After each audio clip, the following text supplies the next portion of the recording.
Xo'p, bugun qiladigan ishimiz serverni o'rnatamiz. Yangi server to'g'ri yangi emas bu, lekin test qilingan, yaxshi tekshirilgan server oldik. Gen 10 Dell 380 SL serverdan anchadan beri maqtab kelaman, lekin o'z obyekti uchun o'zim birinchi marta olishni boshladim. Ko'ramiz.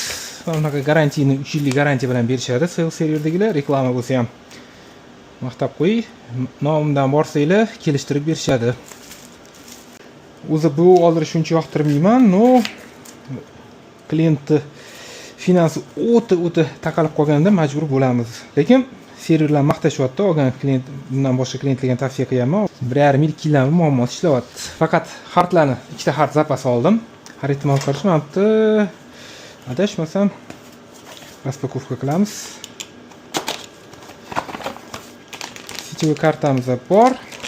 Yana bitta zapas, zapasni xohlasa Dell 160 ga qo'yamiz. File serverimiz bor. Bunga qo'ymasak bo'lmaydi. Mana shaqqa qo'yiladi. Men bu ishni keyingi safar qilamiz. Xudo xolasa bunga alohida video chiqaraman.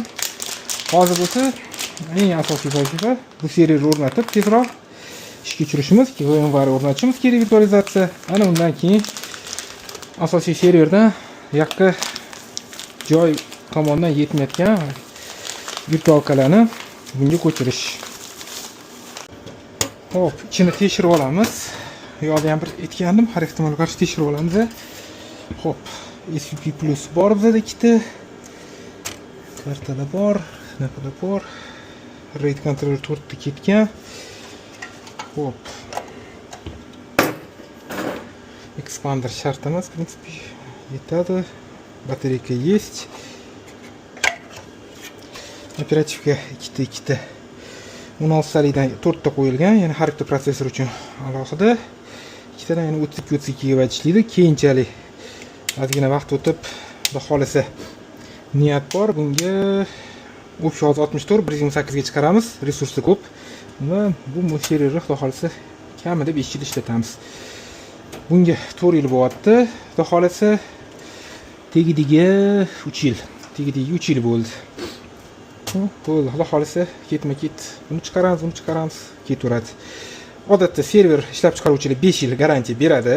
Ya'ni 5 ishlab chiqarilgan yangi serverga 5 yil ishlab berishiga garantiya berishadi. Hartlardan tashqari 5 yil ishlagandan keyin prinsipda 10 yil ham ishlatsa bo'ladi, lekin na svoy strах и risk. Shuning uchun iloji boricha 5 yildan keyin rejalashtirib yangi serverga harakat qilishni boshlaydi yoki zapas hartni olib qo'yadi.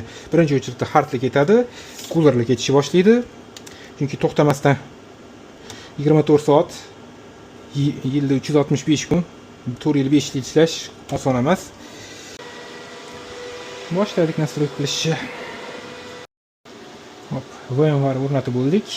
Endi Windows application yordamida pastdagi serverdan tepaga virtualkalarni ko'chirish qoldi va qolgani yana bir ikkita srochniy ishlar bor. Uni endi uydan udalyondan to'g'irlasak bo'ladi.